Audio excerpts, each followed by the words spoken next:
El momento en que el Espíritu Santo nos sella es un tema que genera controversia y suscita muchas preguntas adicionales. Algunos podrían sentir la tentación de ignorar este tema o de enseñarlo de manera que minimice las dificultades que conlleva. Sin embargo, en su sermón sobre Efesios capítulo 1, versículo 13, titulado La naturaleza del sellamiento, el Dr. Martyn Lloyd-Jones aborda este tema y las preguntas difíciles de manera directa y reflexiva. Es importante no pasar por alto lo que nos enseña la Biblia, sino examinarla cuidadosamente y vivir de acuerdo con sus enseñanzas. Al analizar lo que nos dice el Nuevo Testamento sobre la labor del Espíritu Santo y al considerar las opiniones de grandes teólogos y pastores de la Iglesia, el Dr. Lloyd-Jones destaca la importancia de comprender el aspecto práctico del sellamiento del Espíritu Santo. Esto ocurre después de creer en el Evangelio. El Dr. Lloyd-Jones nos desafía a preguntarnos si hemos experimentado ese sellamiento del Espíritu. ¿Hemos tenido una experiencia clara que nos brinde una gran certeza, gozo en Cristo o un amor profundo por Dios en nuestro corazón? Además, nos advierte que no confundamos el sellamiento del Espíritu con los dones particulares que Él otorga, los cuales pueden o no ser dados según su voluntad.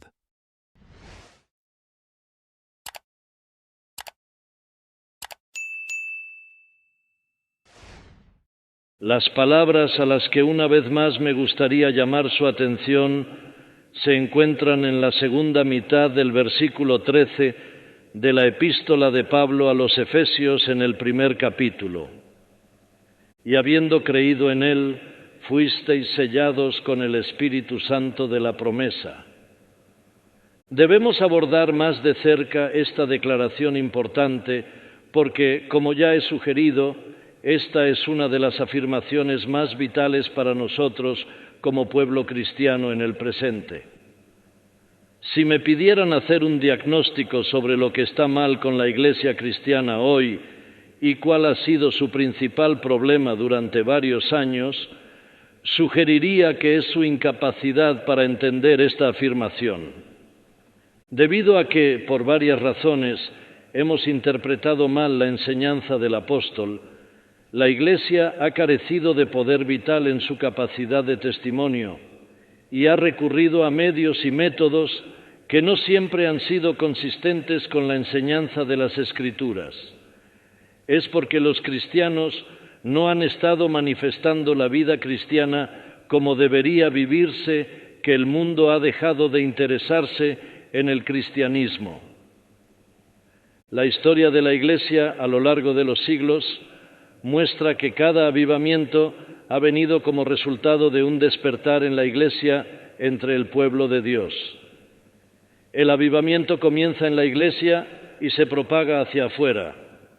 Una Iglesia sin vida y moribunda nunca alcanza nada de valor perdurable, pero cuando algo sucede en la Iglesia, el mundo se entera. Su curiosidad se despierta y, como en el día de Pentecostés, comienza a preguntarse qué significan ciertos fenómenos. Así transcurre la historia de cada avivamiento. Es la forma en que Dios obra. Él aviva primero a su Iglesia y a su pueblo. Para estar seguros acerca de estas cosas, primero debemos establecer nuestra doctrina, porque a menos que estemos satisfechos con respecto a la doctrina, es poco probable que la experimentemos. Y es porque muchos mantienen una doctrina equivocada con respecto a esta cuestión del sellado del Espíritu, que carecen de la experiencia de ello. En primer lugar, observo que el apóstol mismo nos dio una sugerencia muy fructífera cuando dice que los creyentes efesios fueron sellados con ese Espíritu Santo de promesa. No simplemente dice, fuiste sellado con el Espíritu Santo, sino que se refiere específicamente a ese Espíritu Santo de promesa. En realidad, lo que dijo el apóstol fue, fuiste sellado con ese espíritu de esa promesa que es santa. Tal es la traducción exacta. Repite la palabra ese. ese espíritu de esa promesa que es santa. Claramente esto enfoca nuestra atención en esa promesa, el Espíritu Santo de esa promesa, lo que significa, fuiste sellado con ese espíritu que había sido prometido, el espíritu en relación con el cual se habían hecho ciertas promesas. Es fácil demostrar que a lo largo de las Escrituras ha habido esta promesa con respecto a la venida y el don del Espíritu Santo de la manera particular en que sucedió en Jerusalén el día de Pentecostés. Consideremos algunas de las Escrituras que indican esto. En la profecía de Isaías hay muchas referencias al día en que el Espíritu Santo sería derramado. Esto es especialmente cierto desde el capítulo 40 hasta el final. Se enseñaba al pueblo a esperar este evento. En la profecía de Ezequiel se encuentra también de manera destacada, especialmente en los capítulos 36 y 37, con promesas del Espíritu vivificante. Dios quitará el corazón de piedra de la casa de Israel y les dará corazones de carne, derramará su Espíritu sobre ellos, pero quizás el ejemplo más llamativo es el que se da en el segundo capítulo del profeta Joel. Este es el pasaje que el apóstol Pedro citó y explicó el día de Pentecostés inmediatamente después de que él y sus compañeros apóstoles fueran bautizados con el Espíritu Santo. Ante la pregunta y al escuchar la sugerencia de que él y sus compañeros estaban ebrios, Pedro escuchó a la gente decir: «Estos hombres están llenos de vino nuevo». Entonces comenzó a hablar y a decir: «Estos no están ebrios como vosotros pensáis, siendo la hora tercera del día, sino que esto es lo dicho por el profeta Joel». La profecía decía: «Sucederá en los postreros días, dice Dios, que derramaré de mi espíritu sobre toda carne, y vuestros hijos y vuestras hijas profetizarán, y vuestros jóvenes verán visiones, y vuestros ancianos soñarán sueños». Esto es eso, dice el apóstol. Dios ha hecho eso que prometió a través de los profetas en esos tiempos antiguos. Tal es el significado de la expresión espíritu de promesa. Al pasar del Antiguo al Nuevo Testamento encontramos la misma evidencia. Esta era la esencia misma de la predicación de Juan el Bautista. El mensaje de Juan era este: «Yo a la verdad os bautizo en agua, pero viene uno más poderoso que yo, de quien no soy digno de desatar la correa de su calzado. Él os bautizará con el Espíritu Santo y con fuego». Lucas 3:16. Contrasta «yo a la verdad os bautizo en agua» con «Él os bautizará en Espíritu Santo y fuego». Tal es la promesa. El propio precursor del Mesías llama la atención sobre la diferencia entre su ministerio y el de nuestro Señor en términos de la venida del Espíritu. Él os bautizará en Espíritu Santo y fuego. Nuestro Señor enseñó el mismo mensaje. Tome, por ejemplo, la declaración que se encuentra en el capítulo 11 del Evangelio de Lucas, y especialmente en el versículo 13, que dice: «Pues si vosotros, siendo malos, sabéis dar buenas dádivas a vuestros hijos, cuánto más vuestro Padre Celestial dará el Espíritu Santo a los que se lo pidan». Esa es la enseñanza misma de nuestro Señor con respecto al Espíritu Santo.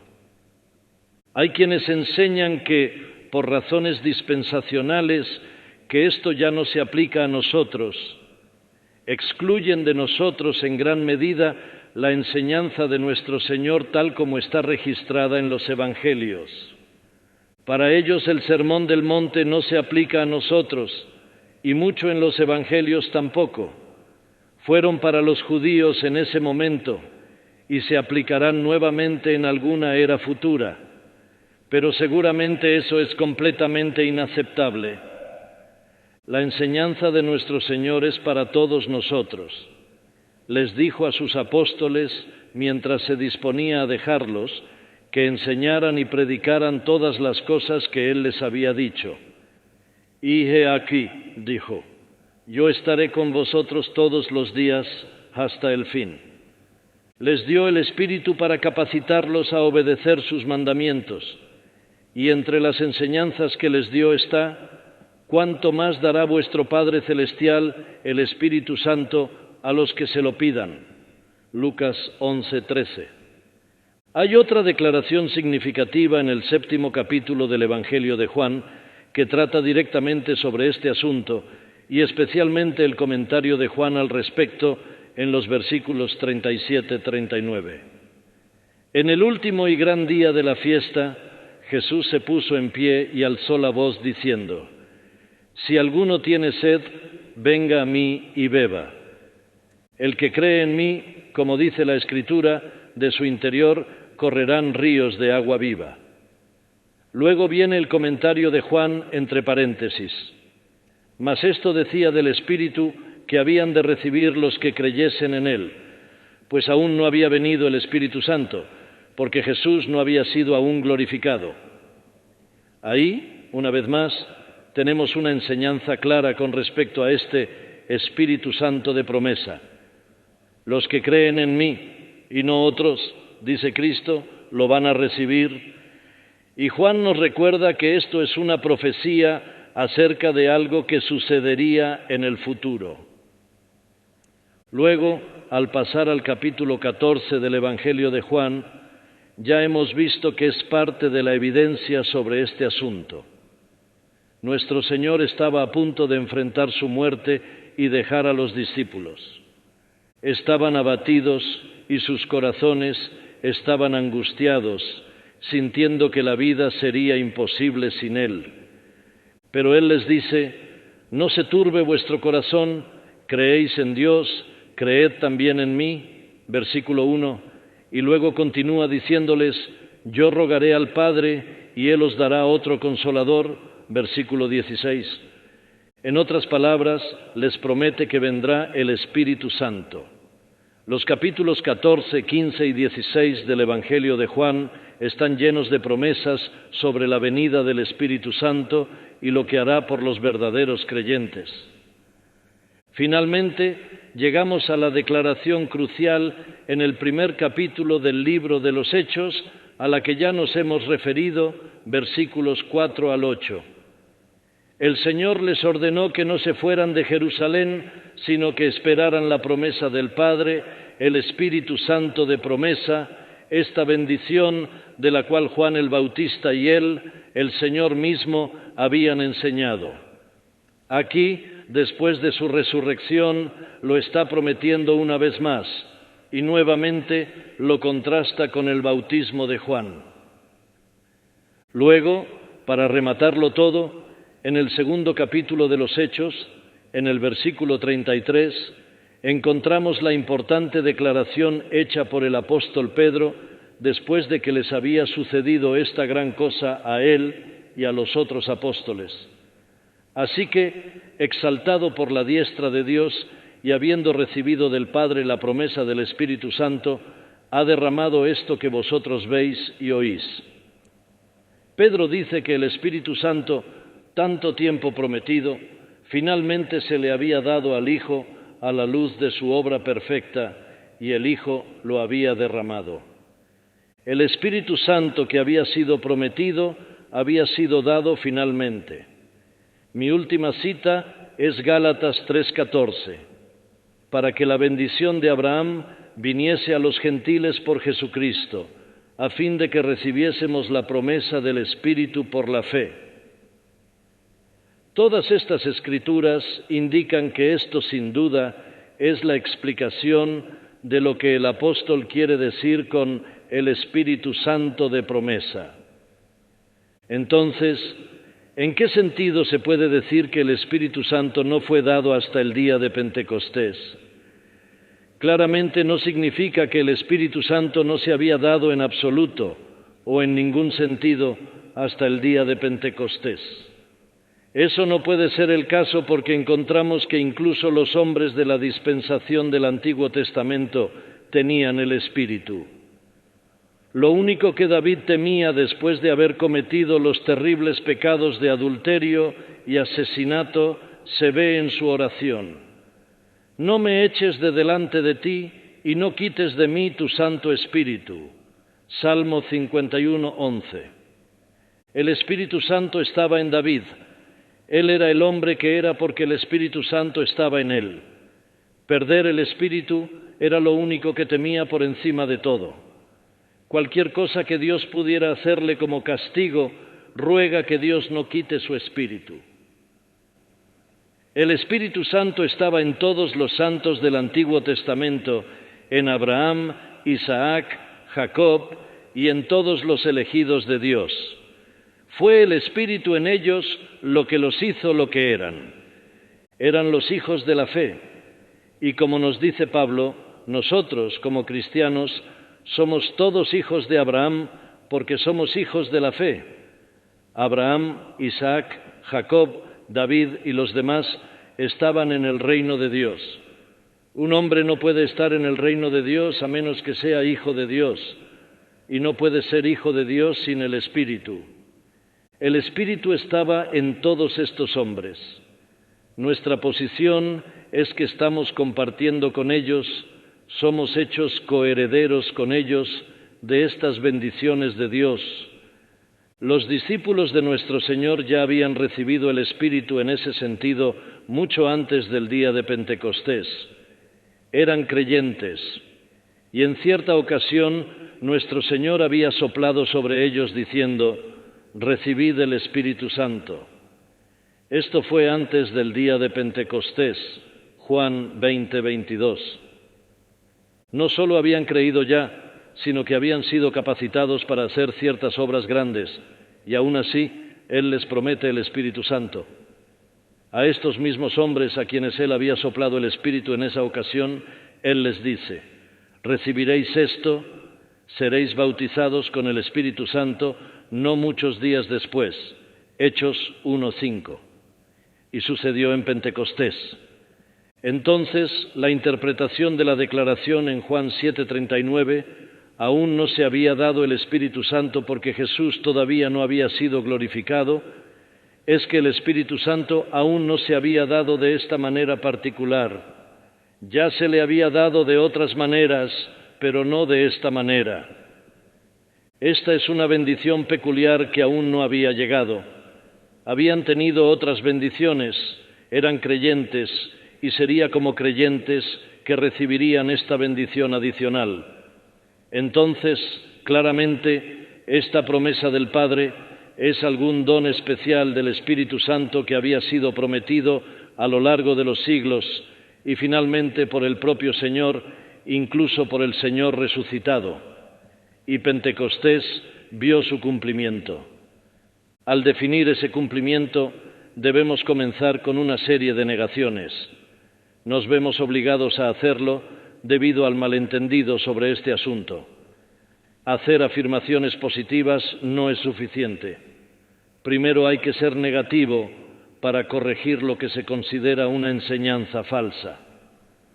Claramente, entonces, este sellamiento con el Espíritu prometido no significa la obra del Espíritu Santo en la regeneración, el arrepentimiento o la fe. La sugerencia de que los apóstoles no fueron regenerados hasta el día de Pentecostés no es cierta. Como hemos visto, claramente habían nacido de nuevo mucho antes de ese día y habían recibido el Espíritu Santo. Creían en el Señor, se habían arrepentido, habían recibido nueva vida. Pero se podría argumentar que eso fue antes de Pentecostés y que desde entonces estas dos cosas suceden juntas.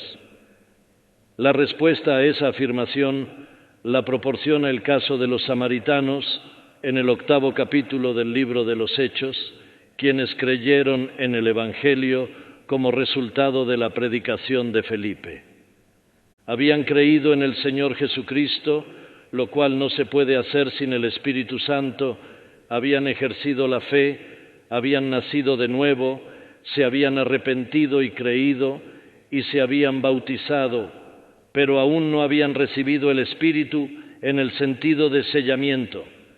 Y esto se aplica no solo a los samaritanos, sino también al mismo Pablo y también a los discípulos de Éfeso mencionados en el capítulo 19 del libro de Hechos. En segundo lugar, el cumplimiento no se refiere a la unción que nos da el Espíritu Santo para nuestra comprensión espiritual. Que la unción proviene del Espíritu Santo, Pablo lo deja bien claro en su primera epístola a los Corintios capítulo 2. Los príncipes de este mundo no reconocieron a nuestro Señor y no creyeron en Él. Pero nosotros sí, porque el Espíritu que revela todas las cosas, incluso las cosas profundas de Dios, nos ha capacitado a nosotros, los creyentes, para hacerlo. Vosotros tenéis la unción, una unción, dice Juan en su primera epístola 2:20-27. Claramente este sellamiento con el Espíritu no se aplica aquí, porque puedes tener esta unción y comprensión espiritual y aún así no conocer este sellamiento, como se demuestra en el último capítulo del Evangelio de Lucas, donde leemos que nuestro bendito Señor y Salvador, después de resucitar de entre los muertos, llevó a sus discípulos a través de las Escrituras, los Salmos y los profetas y Moisés, y les mostró la verdad acerca de Él. Lo recibieron, y no podrían haberlo recibido sin la iluminación del Espíritu Santo, pero aún no habían recibido la bendición especial que les llegó el día de Pentecostés. En tercer lugar, y particularmente importante, el sellamiento con el Espíritu no es la santificación. Creer que lo es ha sido el principal error en relación con el tema. Que el sellamiento del Espíritu no significa santificación se puede demostrar por el hecho de que no hay brecha ni intervalo entre la justificación y la santificación, al igual que no hay brecha entre la regeneración y la santificación. La enseñanza de la Escritura es que en el momento en que un hombre nace de nuevo, su santificación ha comenzado y debe haber comenzado. El proceso de hacerlo santo y separarlo para Dios ya ha comenzado. No hay un error mayor que enseñar que puedes recibir tu justificación por fe y luego, más adelante, recibir tu santificación por fe. La santificación no es una experiencia, no es un don que se recibe, es una obra del Espíritu Santo en el corazón que comienza desde el momento de la regeneración. Este sellamiento con el Espíritu, por lo tanto, no puede ser la santificación. De hecho, no tiene nada que ver con ella en un sentido directo. Es algo completamente distinto y separado. Lo que ayuda a que esto sea aún más claro es el hecho de que el apóstol, al describir este sellamiento, se refiere a él como algo que ha sucedido en el pasado. En él, después que creísteis, fuisteis sellados. Pero la santificación no es algo que sucede de una vez por todas. Es un proceso que avanza y se desarrolla cada vez más. Los Gálatas estaban en un estado muy pobre en cuanto a la santificación.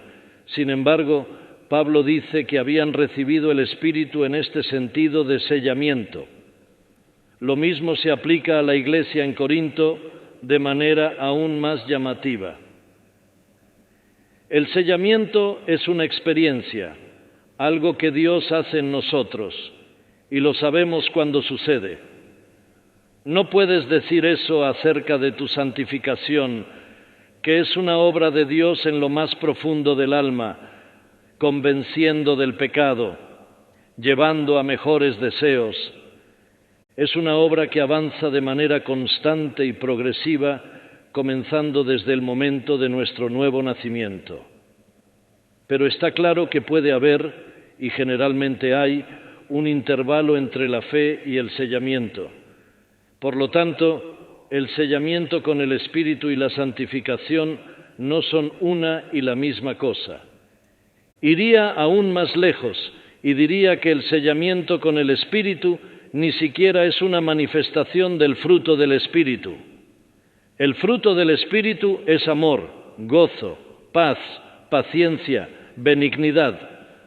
Sostengo que puedes manifestar dicho fruto sin necesidad de conocer el sellamiento del Espíritu, ya que la manifestación de ese fruto es una parte del trabajo del Espíritu en nosotros que avanza de manera constante y progresiva en el proceso de santificación.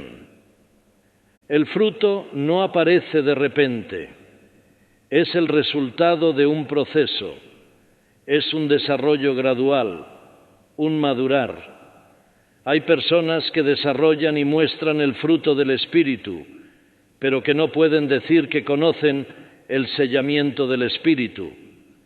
Una vez más, de manera negativa, el sellamiento del Espíritu no significa la seguridad de la salvación como resultado de creer en la palabra o como resultado de argumentos elaborados a partir de la palabra.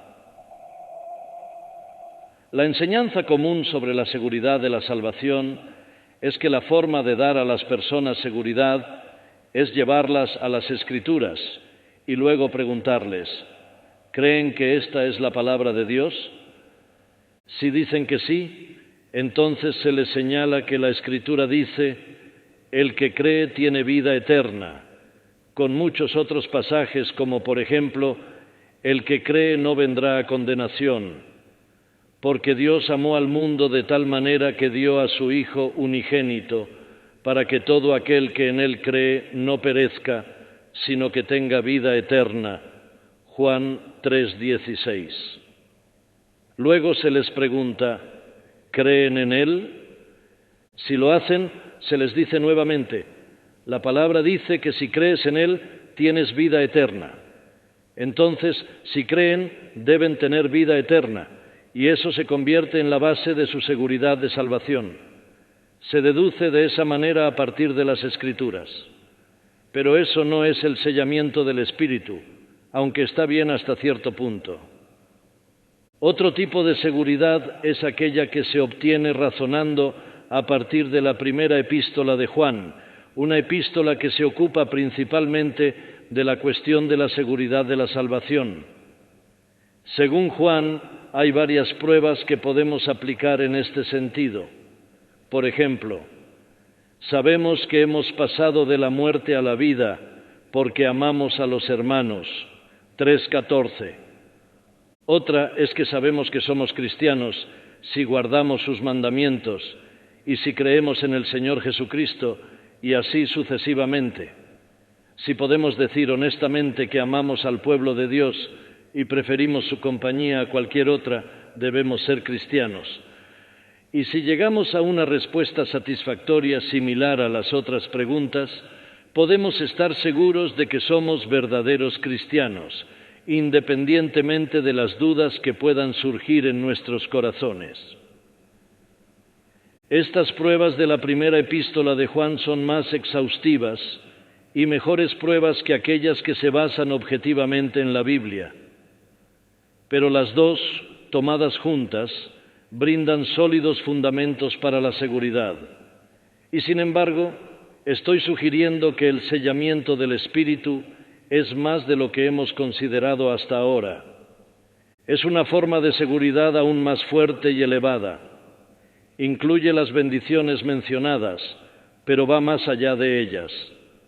Es el Espíritu en nosotros el que nos permite hacer lo que ya he descrito. Pero el sellamiento con el Espíritu es algo adicional a eso y es algo que el Espíritu hace en nosotros. Mi última negación es decir que el sellamiento no es la plenitud del Espíritu, porque más adelante en esta epístola a los Efesios encontraremos que el apóstol da un mandamiento, una exhortación en la que dice: sed llenos del Espíritu, lo que significa continúen siendo llenos del Espíritu, 5:18. Eso es algo, por lo tanto, que tú y yo podemos controlar. Si entristecemos al Espíritu o apagamos al Espíritu, no estaremos llenos del Espíritu. En cualquier caso, es algo que debe ser un estado y condición perpetuos, debemos seguir siendo llenos del Espíritu. Pero aquí, al describir este sellamiento, el apóstol se refiere a algo que ha sucedido en el pasado. Fuisteis sellados, dice, sabes qué ha sucedido. Y además fue algo que se hizo a ti, no algo que haces tú. Así que sugiero que debemos hacer una distinción entre el sellamiento del Espíritu y la plenitud del Espíritu o ser llenos del Espíritu. No es sorprendente que tendamos a confundirnos acerca de estos asuntos. Todo se debe a la limitación de nuestro lenguaje humano y a veces los términos parecen usarse indistintamente. Permíteme ilustrar mi significado. En el primer capítulo de los Hechos, el Señor prometió a los discípulos que serían bautizados con el Espíritu Santo no muchos días después, pero cuando pasamos al capítulo 2 y a los grandes eventos en el día de Pentecostés, encontramos que el cumplimiento de la promesa se describe no como bautizados con el Espíritu, sino como llenos del Espíritu Santo. Lo que sucedió allí es el cumplimiento de lo que nuestro Señor profetizó como seréis bautizados con el Espíritu Santo.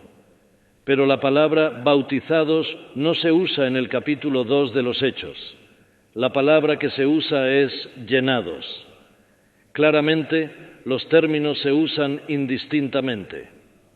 La explicación parece ser que el bautismo con el Espíritu es la primera experiencia de la plenitud del Espíritu. Es el Espíritu derramado sobre nosotros en esta plenitud excepcional. La primera vez que algo excepcional sucede es siempre única. Sucedió a los apóstoles, sucedió a Pablo, sucedió a Cornelio, sucedió a los samaritanos, sucedió a los efesios, sucedió a los gálatas y ha seguido sucediendo a los cristianos a lo largo de los siglos, como mostraré. Estoy sugiriendo, por lo tanto, que el bautismo con el Espíritu es lo mismo que el sellamiento con el Espíritu. Pero alguien podría preguntar legítimamente, entonces, ¿por qué usar dos términos diferentes? Si se quiere decir bautismo, ¿por qué no decir bautismo? De hecho, ¿por qué no usó Lucas la palabra bautismo en el segundo capítulo de los Hechos? La respuesta, me parece, es que en los primeros dos capítulos de los Hechos se nos está enseñando directamente la doctrina del Espíritu. El objetivo allí era enfatizar la venida del Espíritu Santo, el cumplimiento de la promesa de Dios, y se le llama bautismo porque el Espíritu fue derramado sobre hombres y mujeres. Pero aquí, en Efesios, Pablo está hablando de la herencia. Desea que nosotros, como cristianos, nos demos cuenta de que somos herederos, que estamos a punto de entrar en la posesión de una gran herencia. Y su preocupación es que estemos absolutamente seguros del hecho de que somos herederos. Así que su enseñanza es que el bautismo del Espíritu es el sellamiento que Dios da a su promesa de que vamos a entrar en esta herencia. Aquí, por supuesto, el término sellamiento es el término más apropiado. Cuando hablamos de comprar o vender propiedades o de dar a alguien la promesa de una herencia, producimos un documento y ponemos nuestro sello en el documento, como hemos visto. Entonces, obviamente, es el término apropiado para usar aquí. Es correcto considerar la bendición como un sellamiento porque sella la promesa. Pero lo que sella la promesa es el bautismo del Espíritu, mediante el cual la promesa del Padre recibe expresión práctica. Es esa entrega especial del Espíritu Santo de la que habló nuestro Señor en el último día, el gran día de la fiesta. Juan 7, 38, 39. Así que no nos confundamos por los términos, sino que comprendamos que estamos tratando con dos formas diferentes de ver el mismo fenómeno y describirlo de manera apropiada en cada contexto particular dado. Habiendo establecido así la doctrina, estamos en posición de pasar a tratar el asunto en sí mismo, de considerar lo que la Escritura nos dice acerca de este maravilloso y glorioso sellamiento que hizo tanta diferencia para los apóstoles y otros. Hechos 15:8 nos ayudará a adentrarnos en ello. Y Dios, que conoce los corazones, les dio testimonio, dándoles el Espíritu Santo, así como también a nosotros. Es la acción de Dios en la que da testimonio de que somos sus hijos, que Él es nuestro Padre y que somos herederos de Dios y coherederos con Cristo. Es la autenticación de Dios del hecho de que realmente pertenecemos a Él.